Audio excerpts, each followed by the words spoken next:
નમસ્કાર મિત્રો, તો કેમ છો બધા? આપણા નવા વિડીયોમાં તમારું સ્વાગત છે।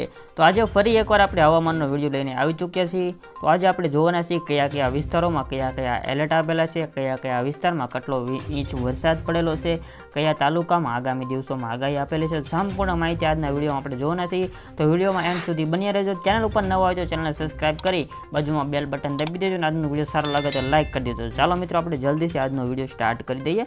તો આપણે રેન થંડર અહીંયા લગાડી દીધું છે અને આજે આપણે સુરતથી શરૂઆત કરવાના છીએ, કેમ કે સુરતમાં આપણે આજના દિવસમાં અહીંયા આપણને જોવા મળી રહ્યો છે વરસાદના સંકેત। સુરતમાં આપણે પહેલાં વલસાડ આવી જાય છે અને સુરત આવી જાય છે। તો આવે પહેલાં આપણે જોઈ લઈએ કે આ કયા તાલુકામાં અને કયા જિલ્લામાં આના વરસાદ પડી શકે છે આ બેના।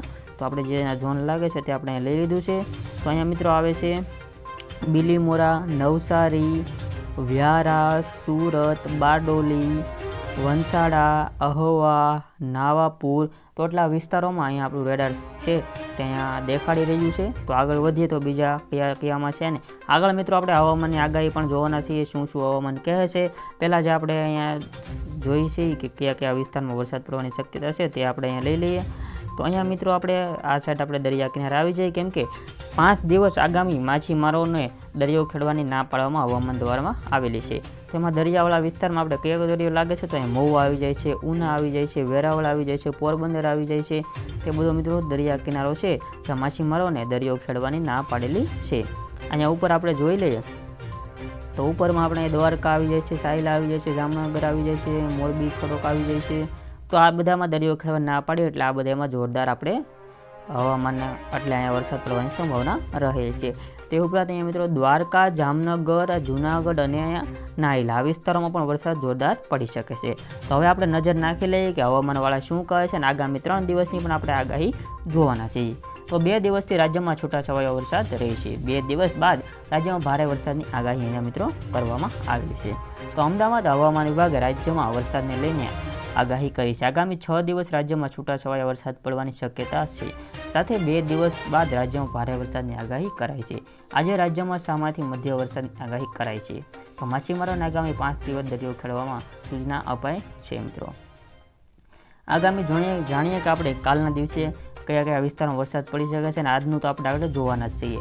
2 ઓગસ્ટમાં ડાંગ, નવસારી, વલસાડ, તાપી, દમણ, ગંગા, દાદરાનગર હવેલી વરસાદ પડવાની શક્યતા રહેલી છે। જે આપણે નીચેનો વિસ્તાર પહેલાં દર્શાવ્યો, આ વિસ્તારમાં આપણે બધે વરસાદની આગાહી આગામી 2 દિવસમાં પણ જોવા મળી શકે છે।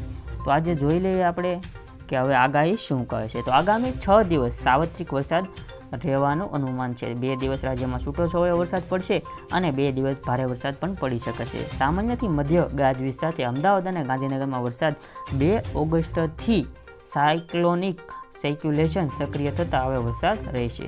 તો મિત્રો અમદાવાદમાં અને ગાંધીનગર એટલે આજે 1 તારીખ છે અને કાલે આવતીકાલે 2 દિવસથી સાયક્લોનિક સર્ક્યુલેશન શરૂ થઈ ગયું છે। તો અહીંયા મિત્રો આ અમદાવાદવાળા એરિયામાં આટલા એરિયામાં અહીંયા વરસાદ પડવાની સંભાવના 2 ઓગસ્ટના દિવસે રહેશે અને આજે પણ છૂટાછવાયા મધ્યકાળમાં વરસાદ પડવાની સંભાવના રહેશે।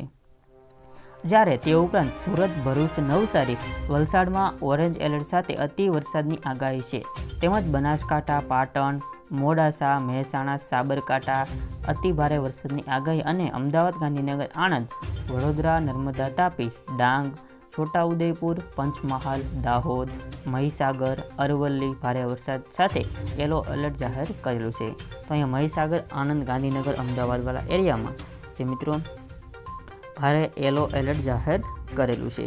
તો એમાં જુઓ મિત્રો આપણે અહીંયા આવી જાય છે, સુરેન્દ્રનગર આવી જાય છે, રાજકોટ, ચોટીલા, કુડા, વિરામગામ, અમદાવાદ, ધોળકા જે બધા મિત્રો છે આ બધા એરિયાને કવર કરવાનું છે। સાથે અહીંયા મહીસાગરવાળા એરિયાને પણ કવર કરવાનું છે। ત્યાં મિત્રો ગોંડલનો પણ સમાવેશ થઈ જાય છે। તો આગળ વધીએ તો શું કહે છે તો રાજ્યમાં સાયક્લોનિક સર્ક્યુલેશન થતાં ઓસ્ફોર-ટુક અને સિરિઝોનની વરસાદ રહેશે। તો આવી રીતના મિત્રો સિરિઝોન અને ઓક્સફોર્ડ યુનિવર્સિટીમાં રહેશે। જ્યારે આ મહેસાણા છે તે પણ આ મહેસાણાવાળા આપણે એરિયો જોઈ લઈએ, તેમાં પણ વરસાદ પડવાની શક્યતા આપણને અહીંયા દેખાઈ રહી છે। તો જે અહીંયા મહેસાણા આવી જાય છે મિત્રો, અહીંયા આવી જાય છે રાધનપુર, પછી થરાદ, પાલનપુર, કેન્દ્રામાં, અહીંયા ઉદયપુર જેવા બધા વિસ્તારો મિત્રો અહીંયા મિત્રો વરસાદ પડવાની શક્યતા રહેલી છે।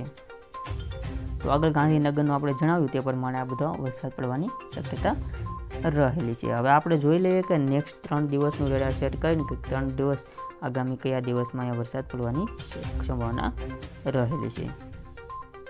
તો આપણે અહીંયા રેડાર સેટ કરી દીધું છે. ત્યાં બધા રેડાર અહીંયા સેટ થઈ જાય ત્યાં માટે આગળ આપણે જોઈએ રાજ્યમાં 147 તાલુકામાં વરસાદ નોંધાયો છે. તો અલગ અલગ વિસ્તારોમાં મિત્રો અલગ અલગ તાલુકામાં 146 તાલુકામાં વરસાદ નોંધાયો છે. હવામાન વિભાગે જણાવ્યા અનુસાર રાજ્યમાં સૌથી વધુ કચ્છના અબડસાડામાં 4.3 ઇંચ વરસાદ આવ્યો છે. ત્યારે પાટણના સરસ્વતીમાં 3.7 વરસાદ પડ્યો છે. ત્યારે પાટણ તાલુકાની વાત કરવામાં આવે ત્યાં 3.1 ઇંચ વરસાદ પડ્યો છે. તો મિત્રો તાલુકામાં 3.1 વિસ્તાર પડ્યો છે અને આગળ જે છે ત્યાં મિત્રો આટલો વિસ્તાર પડ્યો છે.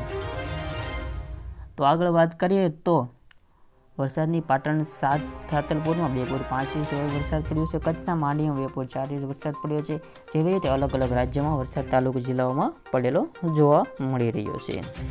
તો આવી રીતના મિત્રો અલગ અલગ આજનું આપણે જોઈ લીધું, અલગ અલગ જગ્યાએ વરસાદ પડવાની હતી, આગાહી અને એલર્ટે પણ આપણે જોઈ લીધા છે. તો આ તો આજનો વિડીયો.